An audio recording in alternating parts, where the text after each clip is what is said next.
दृष्टि से भी, अपनी सुरक्षा को लेकर के भी वहां पर जो है कनेक्टिविटी अच्छी होने से हमारी जो सेना है उस तक रसद से लेकर के सैन्य सामग्री, इन सब का जो प्रवाह है वो बहुत ही निर्विवाद होता रहेगा। तो ऐसे में पीएम का जिस तरीके से आप देख रहे हैं कि गरीबी, विकास और देश को मजबूत बनाने, एक वर्ल्ड प्लेटफॉर्म पे भारत की ताकत को भी विश्व के सम्मुख रखने का जिस तरीके से प्रधानमंत्री की लोकप्रियता है पूरे विश्व में, वो इन तीनों चीजों का परिचालक है कि प्रधानमंत्री ने किस तरीके से भारत को हर जगह पर ये साबित करके दिखाया है कि भारत अब वो भारत नहीं है, ये एक नया भारत है, बदलते हुए भारत की तस्वीर है। विश्व के चुनिंदा कुछ ऐसे देश है जहां पर की स्वदेशी चीजों का निर्माण होता है, चाहे रक्षा के क्षेत्र में बात करें, हम ट्रेन के क्षेत्र की बात करें, लड़ाकू विमान के क्षेत्र, उसमें भारत अपनी भूमिका जो है वो नए भारत के तौर पर प्रस्तुत कर रहा है।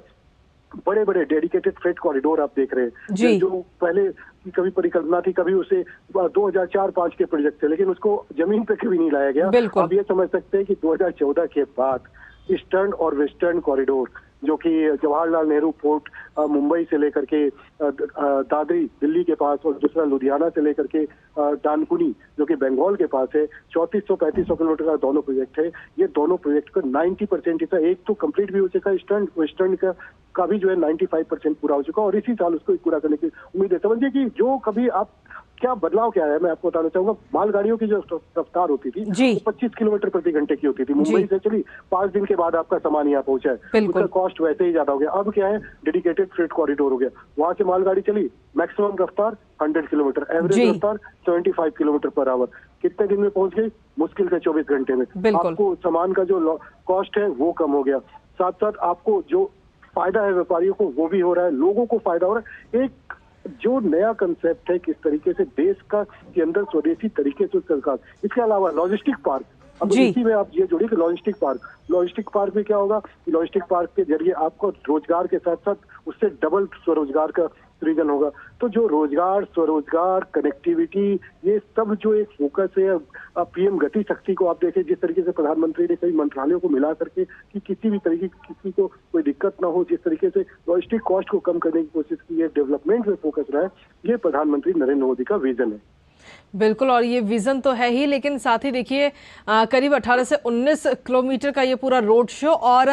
जहां से प्रधानमंत्री ने ये रोड शो शुरू किया वहां से लेकर अभी तक लगातार लोगों का जो भारी हुजूम है अभिषेक, वो देखने को मिल रहा है, और ये हुजूम खत्म होने का नाम नहीं ले रहा। प्रधानमंत्री भी सभी लोगों का अभिवादन लगातार स्वीकार कर रहे हैं। तो सोचिए, हजारों की संख्या में ये लोग वहां पर पहुंचे हैं प्रधानमंत्री की एक झलक पाने के लिए। तो कितना प्रेम है प्रधानमंत्री के प्रति। बिल्कुल, देखिए प्रधानमंत्री नरेंद्र मोदी सभी जानते हैं कि विश्व के सबसे लोकप्रिय नेता है, और जब हम यहाँ बात करते हैं, न सिर्फ गुड़गांव की बात करें, हम गुरुग्राम की, पूरे देश में, तो लोग कहते हैं कि उन्हें शायद इस सदी में ऐसा एक नेता मिला है जो कि उनके लिए सोचता है। कई जगह पे जब हम लोगों से कनेक्ट होते हैं, बात करते हैं, तो वो कहते हैं कि हमें बस एक बार प्रधानमंत्री नरेंद्र मोदी से मिलना है, बस उनका एक बार उनसे मिलकर जो है उन्हें धन्यवाद कहना है। महिलाएं हो, बच्चे हो, युवा हो, बुजुर्ग हो, कहीं ना कहीं ये हर किसी के लिए तो संभव नहीं है, क्योंकि प्रधानमंत्री की अपनी व्यस्तता होती है, उनके अपने कार्यक्रम होते हैं, लेकिन प्रधानमंत्री उनकी जो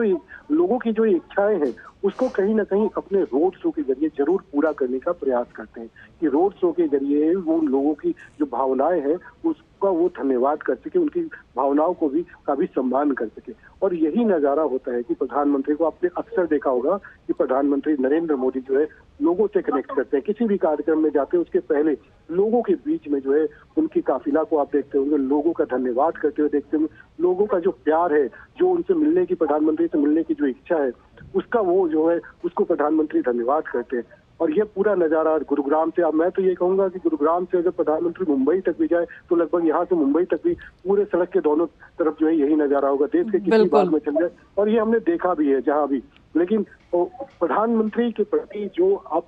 अगर इस प्रोजेक्ट को लेकर के भी हम कहेंगे तो इस प्रोजेक्ट की बहुत बड़ी डिमांड थी, और इस प्रोजेक्ट को जो है शुरुआत से लेके अमली जामा पहुंचाने वाली भी यही मोदी सरकार है जिसने कि इस प्रोजेक्ट को पूरा किया। इसके अलावा यूडीआर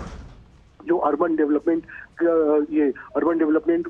रोड सर्विस की जो शुरू हो रही है, फेज 2, फेज 1, इसका भी आने वाले समय में आप देखेंगे कि इसका बहुत बड़ा जो है फायदा वो भी मिलेगा। और इसी सरकार में आप देखेंगे कि